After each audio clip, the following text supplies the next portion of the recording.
मैं अपनी बात को शुरू करते हुए बहुजन समाज में जन्मे सभी संतों, गुरुओं और महान पुरुषों को नमन करता हूं। साथ साथ मैं भारत की महान जनता का भी धन्यवाद करता हूं कि उन्होंने लोकतंत्र की रक्षा इस बार की है।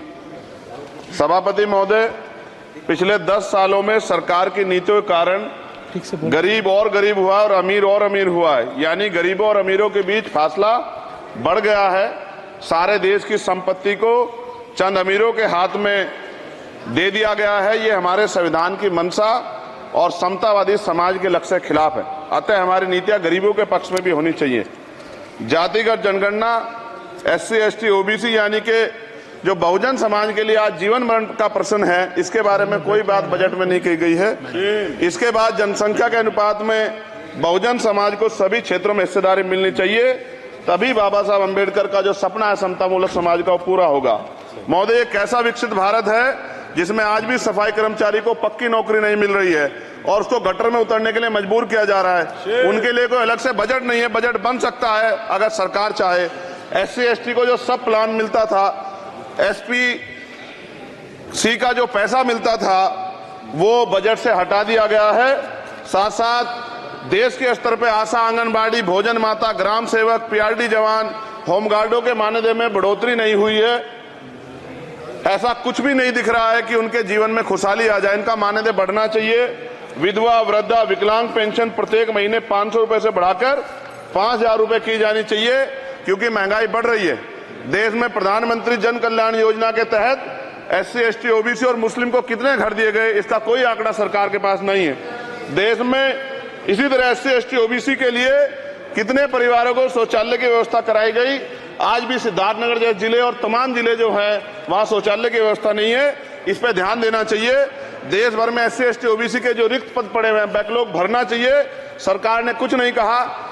ये कैसी विश्व की 5वीं अर्थव्यवस्था है जिसमें आज भी SC, ST पे अत्याचार हो रहा है, महिलाओं के साथ रेप हत्या हो रही है। NCRB का डाटा पढ़ेंगे तो खून के आंसू रोने पड़ेंगे। युवा बेरोजगार है, सड़कों पे 80 करोड़ लोगों को 5 किलो राशन में जीवन यापन करना पड़ रहा है। जो बजट SC, ST को मिलता है, मेरे दाएं तरफ जो साथी बैठे उनको बुरा लगेगा, कर्नाटक में 14,732 करोड़ रुपए इन्होंने दूसरी योजना में लगा दिए और मध्य प्रदेश में आपने 95 करोड़ रुपए जो है दूसरे बजट में लगा दिए। हमारा जो मिलता है उसको तो मत छीनो भाई। MSP की लीगल गारंटी कोई बात नहीं हुई है। किसानों को जो 6000 रुपए मिलते हैं उसको बढ़ा के 12000 रुपए करना चाहिए और फसल बीमा जो है उसका सारा प्रीमियम सरकार भरे, किसानों पर बोझ ना लगे। रिजर्वेशन प्रमोशन में लागू नहीं किया गया, पुरानी पेंशन को बहाल नहीं किया गया, इस पर चर्चा नहीं हुई। देश में मनरेगा समय न्यूनतम मजदूरी की दर 700 रुपए होनी चाहिए। समान काम समान वेतन पॉलिसी लागू होनी चाहिए। जो रसोई की चिंता करते हुए 500 रुपए प्रति सिलेंडर से ज्यादा के दाम नहीं होने चाहिए, जो महिलाओं को राहत मिल सके। बिजली के दामों में भी कमी होनी चाहिए।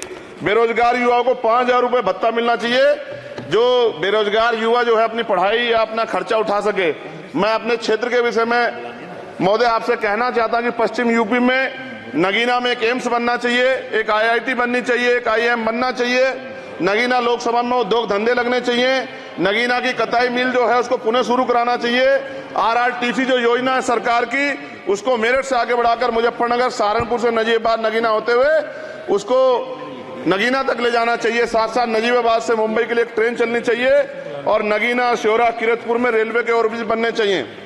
सभापति महोदय, सामाजिक न्याय मंत्रालय को 13,000 करोड़ रुपए दिए गए और जनजाति कार्य मंत्रालय को 13,000 करोड़ रुपए दिए, कुल 26,000 करोड़ रुपए, जो कुल बजट 48.20 लाख का लगभग 0.54% है। जबकि हमारी संख्या 25% से ज्यादा SC, ST की और बहुजन समाज की मिलाओगे तो 85% से ज्यादा है। और हमारे विकास के लिए सरकार 1% पैसा खर्च कर रही है, जो मिलना हमें चाहिए, जबकि मिलना हमें 25% चाहिए। ये ऊंट के मुंह में जीरा के समान है, कहावत हमने बहुत दिन सुनी थी।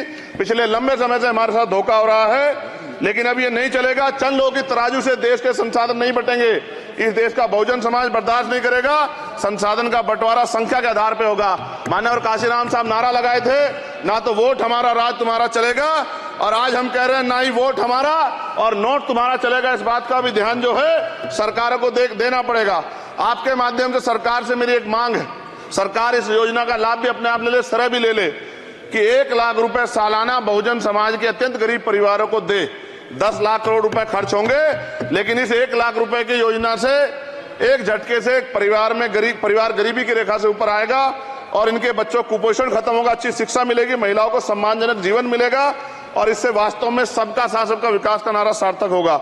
अगर प्रश्न ये होगा कहां से आएगा, तो उसका जवाब ये है कि जब अमीरों का 16 लाख करोड़ रुपए माफ हो सकता है, कॉर्पोरेट टैक्स का घटाकर लाखों करोड़ रुपए का चूना सरकारी खजाने को लगाया जा सकता है, पेट्रोल डीजल के दाम 10 गुना एक्साइज ड्यूटी बढ़ाई जा सकती है, तो गरीबों को सरकार पैसा क्यों नहीं दे सकती।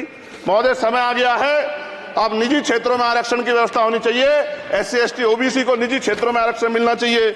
और मेरी आपसे ये भी मांग है, क्योंकि अब समय की मांग है और देश तेजी से आगे बढ़ रहा है, तो मैं कहूंगा कि सरकार का जो सबका साथ सबका विकास का नारा लगभग वो असत्य महसूस होता है, क्योंकि अल्पसंख्यकों में मुसलमानों, जैनों, सिखों, बुद्धिस्टों के लिए कुछ दिख नहीं रहा, उनकी कल्याण कोई योजना नहीं है। मदरसों को जो बजट मिलता था वो कम कर दिया गया है, आर्थिक तंगी से लोग मर रहे हैं, इंटर्नशिप की बात हुई है, परमानेंट रोजगार नहीं है। और दिल्ली में क्या हुआ बच्चों के साथ कल, उनकी सुरक्षा की जिम्मेदारी क्या है, वो आए तो बनने थे IAS IPS और बन क्या गए, लाशें बन के गए, यहां से कोई ध्यान नहीं दे रहा है, किसी की नजर नहीं है। साथ साथ मैं आपसे ये भी आग्रह करूंगा कि हम ग्रामीण क्षेत्रों से आए लोग देश से बड़ा प्रेम करते हैं और हम ये महसूस करते हैं कि सरकारें हमें सुनेंगी, सरकारें हमारे बारे में सोचेंगी, लेकिन ऐसा महसूस हो जाता है आजादी के 75 साल बाद, और जिसको अमृत काल कहा जा रहा है, आज भी SC ST OBC के लोगों पर अत्याचार हो रहा है। अभी 2 दिन पहले गोली से उड़ा दिया गया गाजियाबाद में और राजस्थान में गर्दन काट दी गई। ये घटनाएं देख कर डर लगता है, घर से निकलते हुए भी कि आने घर वापस लौटेंगे नहीं लौटेंगे।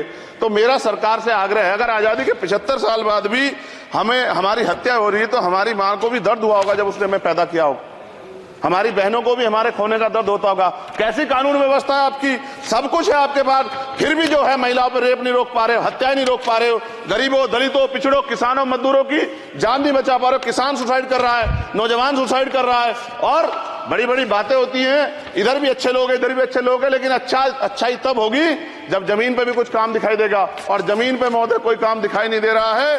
जब कोई योजना की बात आती है तो सरकार हमसे मुंह मोड़ लेती है। आप बताइए, एजुकेशन का बजट कम कर दिया, हेल्थ का बजट कम कर दिया। मैं अपने क्षेत्र में गया तो आप विश्वास कीजिए, डॉक्टर नहीं है, स्कूल में मास्टर नहीं है, और कोई भर्ती ऐसी नहीं जिसका पेपर लीक नहीं होता है।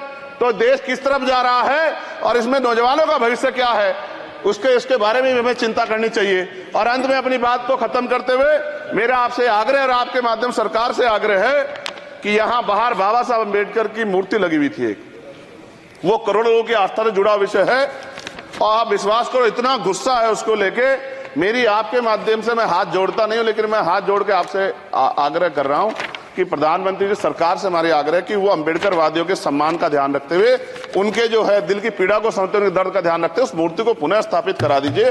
अगर इसमें कोई राजनीतिक कारण अलग बात है, लेकिन मैं कंक्लूड कर रहा हूं, मगर मैं आपसे कहना चाहता हूं इसमें बहुत गुस्सा है। जिस दिन अम्बेडकरवादी गुस्सा हो जाएगा, वो फिर इस सरकार को जो 24 में आ गई है, वो आने वाले चुनाव में ऐसा सबक सिखाएगा कि दोबारा पलट के नहीं देख पाओगे। तो मैं आपका धन्यवाद करता हूं और मुझे विश्वास है कि सरकार मेरी बातों पे गौर करेगी और गरीबों के बारे में सरकार सोचेगी, गरीबों को आगे बढ़ने के अवसर प्रदान होंगे। धन्यवाद।